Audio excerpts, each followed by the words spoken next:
शहर के उस पुराने से मोहल्ले में एक छोटी सी लाइब्रेरी थी।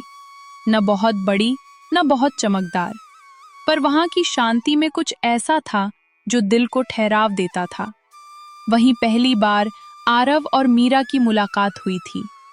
मीरा हर शाम ऑफिस से लौटते समय वहां रुकती थी, कभी किताब पढ़ने के लिए तो कभी बस खुद से मिलने के लिए। उस दिन भी वो खिड़की के पास वाली कुर्सी पर बैठी थी। बारिश हो रही थी, हल्की हल्की, जैसे आसमान भी धीरे बोलना चाहता हो। तब किसी ने सामने वाली कुर्सी खींची। मीरा ने नजर उठाई। सामने एक लड़का बैठा था, साधारण सा, पर आंखों में बहुत कुछ छुपाए हुए। ये कुर्सी खाली है ना? उसने धीरे से पूछा। मीरा ने सिर हिला दिया। बस यही थी उनकी पहली बातचीत। कोई फिल्मी डायलॉग नहीं, कोई मुस्कान भी नहीं, पर कभी कभी खामोशी भी पहचान बन जाती है।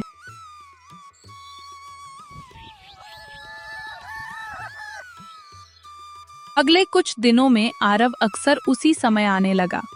वही कुर्सी, वही खिड़की, वही बारिश।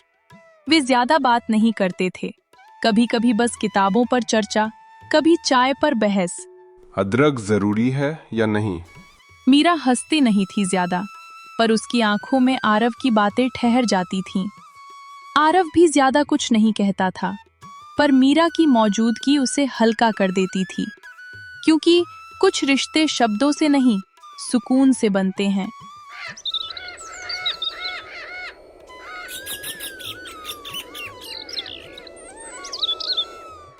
मीरा के दिल में एक डर था, पुराना, गहरा, जो हर बार किसी के करीब आने पर उसे पीछे खींच लेता था। उसने पहले प्यार किया था, पूरे मन से, और बदले में खुद को खो दिया था। अब वो सिर्फ जिंदगी जीना चाहती थी, किसी वादे में बंधना नहीं। और आरव, वो कुछ ऐसा था जिससे वो डरती थी, क्योंकि वो उम्मीद जगाता था। आरव के भीतर भी एक कहानी थी। वो मुस्कुराता कम था, पर महसूस बहुत करता था। उसकी माँ बहुत पहले गुजर गई थी, और उसके बाद उसने कभी किसी से पूरी तरह जुड़ने की हिम्मत नहीं की। उसे लगता था जो बहुत अपना हो जाए वही सबसे ज्यादा दूर चला जाता है, इसलिए वो अपने जज्बातों को शब्द नहीं देता था।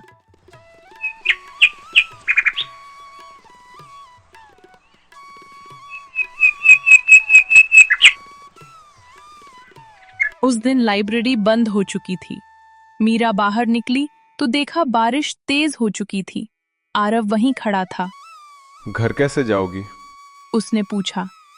ऑटो मिल जाएगा, मीरा ने झूठ बोला। आरव ने छाता आगे बढ़ाया। साथ चल लेते हैं। पूरे रास्ते दोनों खामोश रहे, पर उस खामोशी में बहुत कुछ कहा जा रहा था। मीरा का हाथ हल्का सा कांप रहा था। आरव ने महसूस किया, पर कुछ कहा नहीं, क्योंकि कुछ बातें कहने से नहीं, समझने से पूरी होती हैं।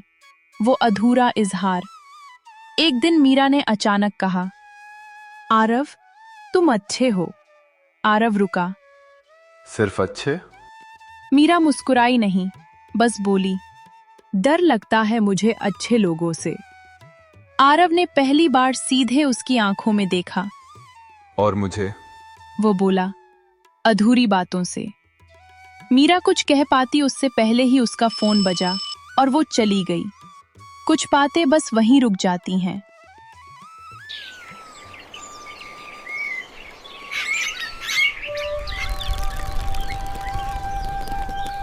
अगले दिन मीरा नहीं आई। फिर एक दिन, फिर एक हफ्ता। आरव रोज आता रहा, उसी कुर्सी पर बैठता रहा, पर सामने वाली कुर्सी खाली रही। उसने पता लगाया, मीरा का ट्रांसफर हो गया है, बिना बताए, बिना अलविदा कहे। समय बीतता है, 3 साल गुजर गए। शहर वही था, लाइब्रेरी भी, पर लोग बदल जाते हैं। आरव अब कम आता था, पर उस दिन किसी वजह से वो चला आया, और तभी उसे वो दिखी, मीरा। थोड़ी बदली हुई, थोड़ी मजबूत, पर आंखों में वही ठहराव। वे एक दूसरे को देखते रहे, जैसे समय बीच में रुक गया हो। बिना बताए चली गई थी, आरव ने कहा। मीरा की आंखें भर आईं, क्योंकि अगर बता देती तो रुक जाती।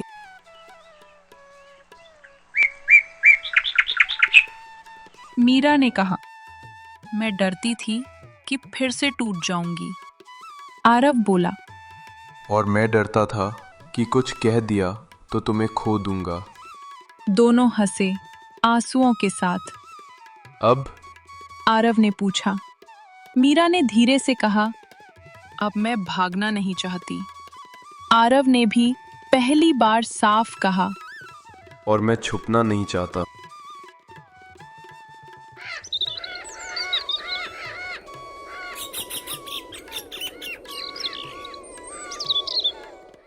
वे साथ नहीं रहने लगे तुरंत, पर वे मिलने लगे धीरे धीरे, बिना वादों के, क्योंकि कुछ प्यार शोर नहीं चाहते, बस एक दूसरे की मौजूदगी।